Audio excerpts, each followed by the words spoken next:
ನಮಸ್ಕಾರ ಸ್ನೇಹಿತರೆ. ಯುದ್ಧವಿಲ್ಲದೆ ಶತ್ರುವನ್ನ ನಿಶಬ್ದವಾಗಿ ಮಣಿಸುವುದೇ ಶ್ರೇಷ್ಠ ಯುದ್ಧ ಕಲೆ. ಸೋನ್ ಝೂ ಕ್ರಿಸ್ತಪೂರ್ವ 544 496.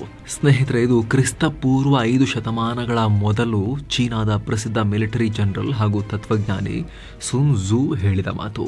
ಯುದ್ಧ ಭೂಮಿಗೆ ಕಾಲೇ ಹಿಡಿದೆ ಶತ್ರುನ ಸೋಲಿಸುವುದು ಗ್ರೇಟೆಸ್ಟ್ ಯುದ್ಧದ ಟ್ಯಾಕ್ಟಿಕ್, ಯುದ್ಧ ಕಲೆ ಅನ್ನೋದು ಈ ಮಾತಿನ ಅರ್ಥ. ಆಶ್ಚರ್ಯ ಅಂದರೆ 2500 ವರ್ಷಗಳ ನಂತರ ಕೂಡ ಚೀನಾ ಸುನ್ ಝೂರ ನೀತಿಯನ್ನೇ ಫಾಲೋ ಮಾಡ್ತಾ ಇದೆ. ರಣರಂಗಕ್ಕೆ ಕಾಲು ಹಿಡಿದೆ ತನ್ನ ಶತ್ರು ಅಮೆರಿಕವನ್ನ ಹೀರ್ತಾ ಇದೆ, ಹತ್ತಿಕ್ತಾ ಇದೆ. ಸುಮಾರು 5000 ಕಿಲೋಮೀಟರ್ ದೂರದಲ್ಲೇ ಕೂತು ಯುರೋಪ್ನ ಹಿತ್ತಲಲ್ಲಿ ಆಟ ಆಡ್ತಾ ಇದೆ, ಅಮೆರಿಕವನ್ನ ಕಂಗಾಲು ಮಾಡ್ತಾ ಇದೆ. ಹಾಗಿದ್ರೆ ಚೀನಾ ಏನು ಮಾಡ್ತಾ ಇದೆ? ಸೈಲೆಂಟ್ ಆಗಿ ಕೂತು ಅಮೆರಿಕದ ಬುಡವನ್ನ ಹೇಗೆ ಅಲುಗಾಡಿಸ್ತಾ ಇದೆ? ಡ್ರ್ಯಾಗನ್ನ ಡಿಸ್ಟ್ರಾಕ್ಷನ್ ಆಟಕ್ಕೆ ದೊಡ್ಡಣ್ಣ ಹೇಗೆ ಕಂಗಾಲಾಗ್ತಾ ಇದ್ದಾನೆ? ಈ ವರದಿಯಲ್ಲಿ ಕ್ವಿಕ್ ಆಗಿ ನೋಡ್ತಾ ಹೋಗೋಣ. ಕಡೆ ತನಕ ಮಿಸ್ ಮಾಡಿದೆ ನೋಡಿ. ಯುಕ್ರೇನ್ ಡ್ರೋನ್ ಯುದ್ಧ. ಸ್ನೇಹಿತರೆ, ಅಮೆರಿಕವನ್ನ ಗುರಿಯಾಗಿಸಿಕೊಂಡು ಡ್ರ್ಯಾಗನ್ ಹೂಡಿರೋ ಈ ರಣತಂತ್ರದ ಮೊದಲ ಪ್ರಯೋಗಶಾಲೆ ಯುಕ್ರೇನ್ ಕದನವನ್ನ ಜಾಗತಿಕ ಮಿಲಿಟರಿ ತಜ್ಞರು ಪ್ರಪಂಚದ ಮೊದಲ ಡ್ರೋನ್ ಯುದ್ಧ ಅಂತ ಕರೀತಾ ಇದ್ದಾರೆ. ಇದುವರೆಗೂ ಟ್ರೆಂಚ್ಗಳಲ್ಲಿ ಸೈನಿಕರು ಬಂದೂಕು ಹಿಡಿದು ಕಾದಾಡೋದನ್ನ ನೋಡಿದ ಜಗತ್ತು ಮೊದಲ ಬಾರಿಗೆ ಮನುಷ್ಯರ ಉಪಸ್ಥಿತಿಯೇ ಇಲ್ಲದೆ ಯುದ್ಧ ಮಾಡೋದನ್ನ ಯುಕ್ರೇನ್ನಲ್ಲಿ ನೋಡ್ತು. ಗುಯ್ಗುಡುವ ರಣದುಂಬಿಯಂತೆ ಸಾವಿರಾರು ಡ್ರೋನ್ ಒಟ್ಟಿಗೆ ಹಾರೋದು, ನುಗ್ಗಿ ಸ್ಫೋಟಕ ಸುರಿಸೋದು, ಯುದ್ಧ ಟ್ಯಾಂಕರ್ ಒಳಗೆ ಹೋಗಿ ಸ್ಫೋಟಗೊಳ್ಳೋದು, ಶತ್ರು ಫೈಟರ್ ಜೆಟ್ನ ನಿಂತಲ್ಲೇ ಉಡಾಯಿಸೋದು. ಹೀಗೆ ಯುಕ್ರೇನ್ ಯುದ್ಧ ಜಗತ್ತಿಗೆ ಡ್ರೋನ್ ಕದನ ಅನಾವರಣ ಆಗುವುದಕ್ಕೆ ಸಾಕ್ಷಿಯಾಯಿತು. ಆದರೆ ಇಂಥ ಹೊಸ ಯುಗದ ಯುದ್ಧದಲ್ಲಿ ಇಷ್ಟು ದಿನ ಪಾರಮ್ಯ ಮೆರಿತಾ ಇದ್ದಿದ್ದು ಯುಕ್ರೇನ್. ಯಾಕಂದ್ರೆ ಅದಾಗಲೇ ಯುಕ್ರೇನ್ ಸುಸಜ್ಜಿತ ಡ್ರೋನ್ ಪಡೆಯನ್ನ ಕಟ್ಕೊಂಡಿತ್ತು. ಟರ್ಕಿ ಯುರೋಪ್ ಮಿತ್ರರ ಹತ್ರ ಸಾಕಷ್ಟು ಡ್ರೋನ್ ಖರೀದಿ ಮಾಡಿ ಇಟ್ಕೊಂಡಿತ್ತು. ಅಲ್ಲದೆ ತಾನೇ ಖುದ್ದು ವರ್ಷಕ್ಕೆ 10 ಲಕ್ಷಕ್ಕೂ ಅಧಿಕ ಡ್ರೋನ್ ಉತ್ಪಾದನೆ ಮಾಡ್ತಾ ಇತ್ತು. ಹೀಗಾಗಿ ರಷ್ಯಾದಂತಹ ಬಲಿಷ್ಠ ಸೇನೆ ವಿರುದ್ಧ ಸರಿಯಾಗಿ ಫೈಟ್ ಮಾಡೋಕೆ ಸಾಧ್ಯ ಆಯಿತು. ಆರಂಭದಲ್ಲಿ ರಷ್ಯಾ ತನ್ನ ಸಾಂಪ್ರದಾಯಿಕ ಶಸ್ತ್ರಾಸ್ತ್ರಗಳಿಂದ 1 ವಾರದಲ್ಲಿ ಯುದ್ಧ ಮುಗಿಸ್ಬಿಡ್ತೀವಿ ಅಂತ ಹೇಳಿ ದೊಡ್ಡದಾಗಿ ಹಳೇ ನೆಪೋಲಿಯನ್ ಸ್ಟೈಲ್ನಲ್ಲಿ ಇವರು ಪುಟಿನ್ ಸೇನೆಯನ್ನ ಸಾಲಾಗಿ ಹೈವೇಗಳಲ್ಲಿ ಲೈನ್ ಕಟ್ಟಿ ಕಳಿಸಿದ್ರು, ವಾಹನಗಳಲ್ಲಿ, ಸೇನಾ ವಾಹನಗಳಲ್ಲಿ, ಟ್ಯಾಂಕ್ಗಳಲ್ಲಿ.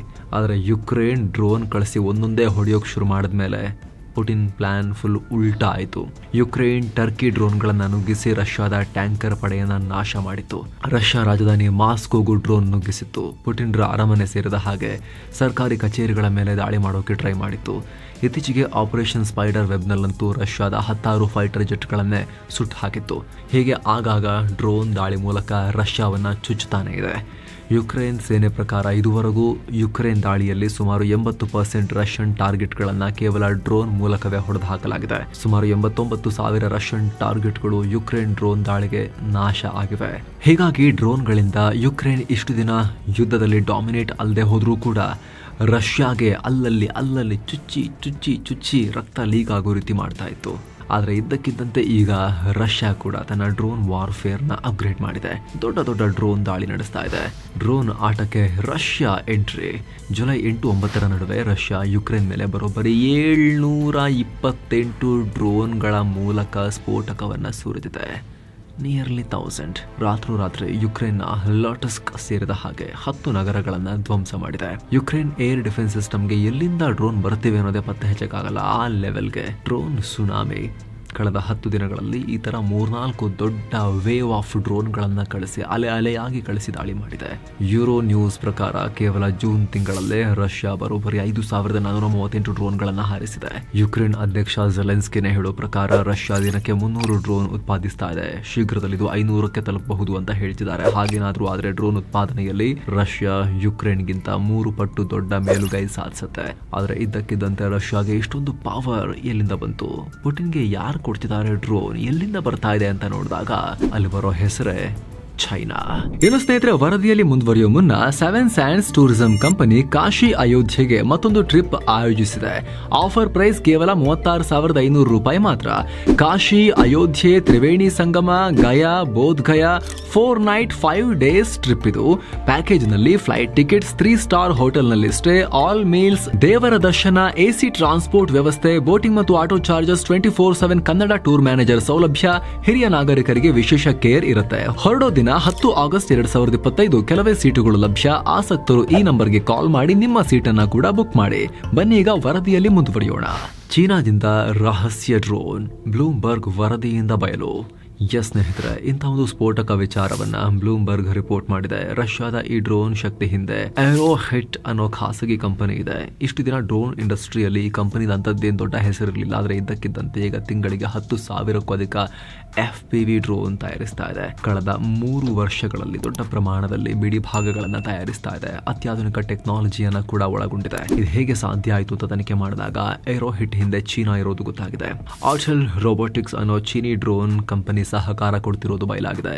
ರಿಜಿಸ್ಟ್ರೇಷನ್ ಲೆಕ್ಕದಲ್ಲಿ ನೋಡೋದಾದ್ರೆ ಆಲ್ಟೆಲ್ ರೋಬೋಟಿಕ್ಸ್ ಕೂಡ ಡಿಫೆನ್ಸ್ ಕಂಪನಿ ಅಲ್ಲ, ಸಿವಿಲ್ ನಾಗರಿಕ ಉದ್ದೇಶಗಳಿಗಾಗಿ ಡ್ರೋನ್ ತಯಾರಿಸುವ ಕಂಪನಿ. ಕೃಷಿಗೆ, ವಿಡಿಯೋಗ್ರಫಿ ಮಾಡಕ್ಕೆ ಎಟ್ಸೆಟ್ರಾ ಎಟ್ಸೆಟ್ರಾ ಡಿಫೆನ್ಸ್ ಬಿಟ್ಟು ಉಳಿದಿದ್ದೆಲ್ಲ. ಆದ್ರೆ ಈಗ ಚೀನಿ ಮಿಲಿಟರಿಗೆ ಇವರು ಸಪ್ಲೈ ಮಾಡ್ತಿದ್ದಾರೆ ಅನ್ನೋದು ಬಯಲಾಗ್ತಾ ಇದೆ. ಈ ಮೊದಲು ಕೂಡ ಇವರು ರಷ್ಯಾಗೆ ಡ್ರೋನ್ ಕೊಟ್ಟಿದ್ರು. ಹೀಗಾಗಿ ಅಮೆರಿಕ ಈ ಕಂಪನಿ ಮೇಲೆ ಸ್ಯಾಂಕ್ಷನ್ ಕೂಡ ಹಾಕಿತ್ತು. ಹಾಗಾಗಿ 2022ರಲ್ಲೇ ನಾವು ರಷ್ಯಾಗೆ ಡ್ರೋನ್ ಮಾರಾಟ ನಿಲ್ಲಿಸಿದೀವಿ ಅಂತ ಹೇಳ್ಕೊಳ್ತಾರೆ. ಆದ್ರೆ ಆಂತರಿಕ ದಾಖಲೆಗಳು ಬೇರೆಯದೇ ಸ್ಟೋರಿ ಹೇಳ್ತಾ ಇವೆ. ಆಲ್ಟೆಲ್ ರೋಬೋಟಿಕ್ಸ್ ಎವೋಮ್ಯಾಕ್ಸ್ 40 ಅನ್ನೋ ಸಿವಿಲಿಯನ್ ಡ್ರೋನ್ ನ ತಯಾರಿಸ್ತಾ ಇದೆ. ಆದ್ರೆ ಇದನ್ನ ಮಿಲಿಟರಿಗೂ ಕೂಡ ಅಡಾಪ್ಟ್ ಮಾಡ್ಕೋಬಹುದು. ಅದರ ಬಳಕೆಯ ಉದ್ದೇಶವನ್ನು ಚೇಂಜ್ ಮಾಡ್ಕೋಬಹುದು. ರಷ್ಯಾ ದಾಳಿಯಲ್ಲಿ ಇಂತಹದೇ ಡ್ರೋನ್ಗಳು ಪತ್ತೆಯಾಗಿವೆ. ಚಾಕು, ತರಕಾರಿನೂ ಕಟ್ ಮಾಡಬಹುದು, ಕುತ್ತಿಗೆನೂ ಕುಯ್ಯಬಹುದಲ್ಲ, ಅದೇ ರೀತಿ ಡ್ರೋನ್ಗಳನ್ನು ಕೂಡ ರೀಪರ್ಪಸ್ ಮಾಡಲಾಗ್ತಿದೆ. ರಷ್ಯಾದಲ್ಲಿ ವರ್ಷಕ್ಕೆ 30,000ಕ್ಕೂ ಅಧಿಕ ಇಂತಹ ಡ್ರೋನ್ಗಳನ್ನು ಮಾಡಿ ಆಲ್ಟೆಲ್ ಗಡಿ ಪಕ್ಕದಲ್ಲೇ ಇರೋ ರಷ್ಯನ್ ಕಂಪನಿಗೆ ಏರೋಹಿಟ್ಗೆ ಕೊಡ್ತಾ ಇದೆ. ಏರೋಹಿಟ್ ನಂತರ ಇವುಗಳನ್ನು ಮಿಲಿಟರಿಗೆ ರೀಡಿಸೈನ್ ಮಾಡಿ ರೀಪರ್ಪಸ್ ಮಾಡ್ತಾ ಇದೆ.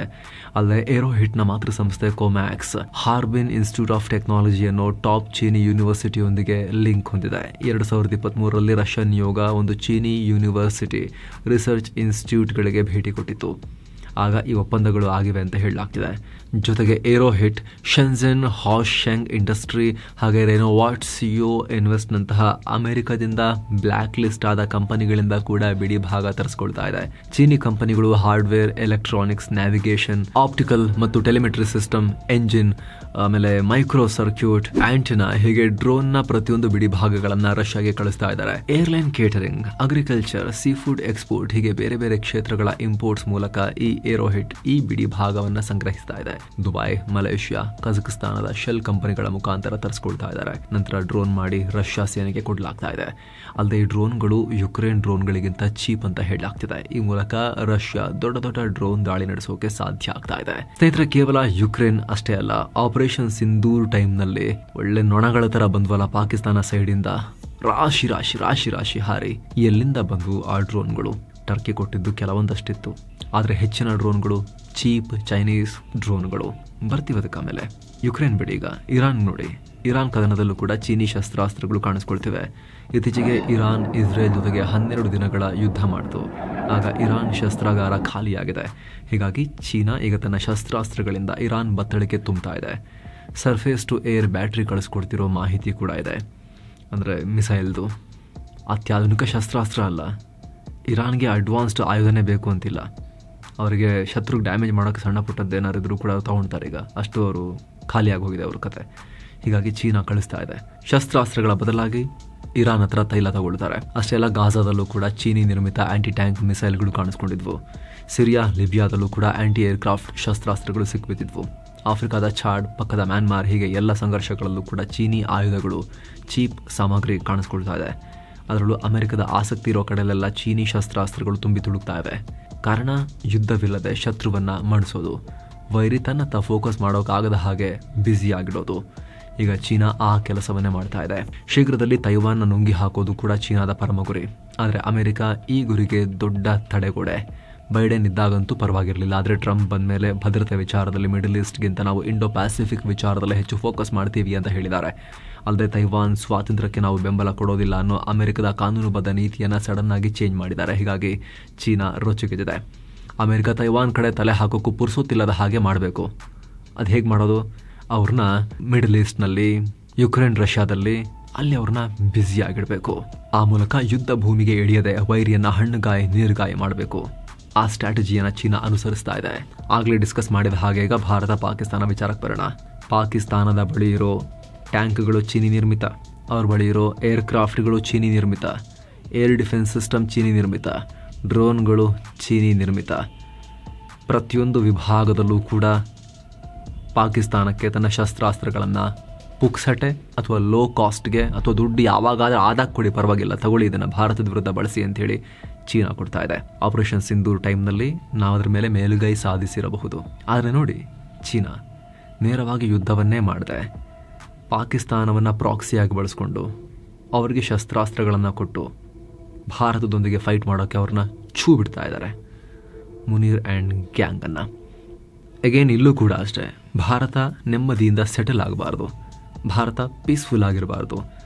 ಆರ್ಥಿಕವಾಗಿ ಪ್ರೋಗ್ರೆಸ್ ಕಾಣ್ತೀವಿ, ನಾವಿನ್ನೊಂದು 10-15 ವರ್ಷಗಳಲ್ಲೆಲ್ಲ ಅಭಿವೃದ್ಧಿ ಹೊಂದಿದ ರಾಷ್ಟ್ರ ಆಗಬೇಕು ಅಂತ ಏನು ಓಡಕ್ಕೆ ಹೋಗ್ತೀವಿ. ಕಾಲಿಗೆ ಬಲವಾದ ಸರಪಳಿ ಹಾಕಿ ನಮ್ಮನ್ನು ಹಿಂದಕ್ಕೆ ಎಳಿಬೇಕು. ಅದು ಅವ್ರು ಹೇಳಿದ್ದು ಕಾಣಲೂಬಾರ್ದು. ಕಾಣೋ ರೀತಿಯೂ ಕೆಲವೊಂದಷ್ಟು ವ್ಯಾಪಾರದ ಸಮಸ್ಯೆಗಳನ್ನು ಹುಡ್ತಾ ಇದ್ದಾರೆ. ಗೊಬ್ಬರ ಕಳಿಸಲ್ಲ, ಮ್ಯಾಗ್ನೆಟ್ಸ್ ಕಳಿಸಲ್ಲ, ರೇರ್ ಅರ್ತ್ ಮ್ಯಾಗ್ನೆಟ್ಸ್ ಕಳಿಸಲ್ಲ, ಸೆಮಿ ಕಂಡಕ್ಟರ್ಗಳೆಲ್ಲ ಆಟ ಆಡ್ತೀವಿ, ಈ ರೀತಿ ಸುಮಾರು ಪ್ರಯತ್ನ ಪಡ್ತಿದ್ದಾರೆ. ಆದರೆ ಒಂದು ರಾಷ್ಟ್ರ ಸೆಕ್ಯೂರಿಟಿ ವಿಚಾರದಲ್ಲಿ ಸೆಕ್ಯೂರೇ ಆಗಿಲ್ಲ ಅಂತ ಹೇಳಿದ್ರೆ, ಆ ಫೀಲಿಂಗ್ ಆ ರಾಷ್ಟ್ರಕ್ಕೆ ಅಲ್ಲಿನ ಜನಕ್ಕೆ ಇಲ್ಲ ಅಂತ ಹೇಳಿದ್ರೆ ಎಕಾನಮಿ ಹೆಂಗೆ ಗ್ರೋ ಆಗುತ್ತೆ?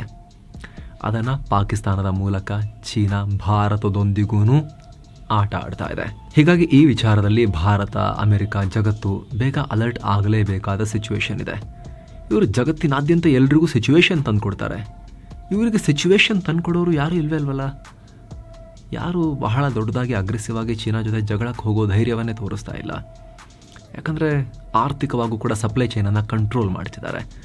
ಹಾಗಾಗಿ ಜಗತ್ತು ಬೇಗ ಎಚ್ಚೆತ್ಕೊಂಡು ಬೇಗ ಅಲರ್ಟ್ ಆಗಿ ಚೀನಾದ ಮೇಲಿನ ಡಿಪೆಂಡೆನ್ಸಿಯನ್ನು ಕಮ್ಮಿ ಮಾಡೋದು, ಚೀನಾ ಈ ರೀತಿಯೆಲ್ಲ ಗೇಮ್ ಆಡ್ದಿರೋ ಹಾಗೆ ಒಂದಷ್ಟು ಚೆಕ್ ಆ್ಯಂಡ್ ಬ್ಯಾಲೆನ್ಸ್ನ ಕ್ರಿಯೇಟ್ ಮಾಡಿ, ನೀವು ಇದು ಮಾಡಿದ್ರೆ ನಾವು ಇದು ಮಾಡ್ತೀವಿ, ತೈವಾನಲ್ಲಿ ಮಾಡ್ತೀವಿ, ಟಿಬೆಟ್ನಲ್ಲಿ ಮಾಡ್ತೀವಿ, ಆ ಕಡೆ ಮಂಗೋಲಿಯಾ ಸೈಡಿಂದ ಮಾಡ್ತೀವಿ, ಏನಾದರೂ ಜಪಾನ್ ಸೈಡಿಂದ ಮಾಡ್ತೀವಿ, ಫಿಲಿಪೈನ್ಸ್ ಕಡೆಯಿಂದ ಮಾಡ್ತೀವಿ, ಈ ರೀತಿ ಏನಾದರೂ ಬೇಕಲ್ಲ ಚೀನಾವನ್ನು ಹದದಲ್ಲಿಡೋಕೆ, ಆ ಡ್ರ್ಯಾಗನನ್ನು ಕಟ್ಟಿ ಕೂರಿಸೋಕೆ. ಬಹಳ ಕಷ್ಟ ಆಗುತ್ತಿಲ್ಲ ಅಂದರೆ ಮುಂದಿನ ದಿನಗಳಲ್ಲಿ. ಇದಕ್ಕೆ ಸಂಬಂಧಪಟ್ಟಂತೆ ನಿಮಗೇನು ಅನಿಸುತ್ತೆ ಸ್ನೇಹಿತರೆ? ಅದನ್ನು ಕಾಮೆಂಟ್ ಮಾಡಿ ತಿಳಿಸಿ. ಮತ್ತೆ ಭೇಟಿ ಆಗ್ತಿರೋಣ. ನಮಸ್ತೆ.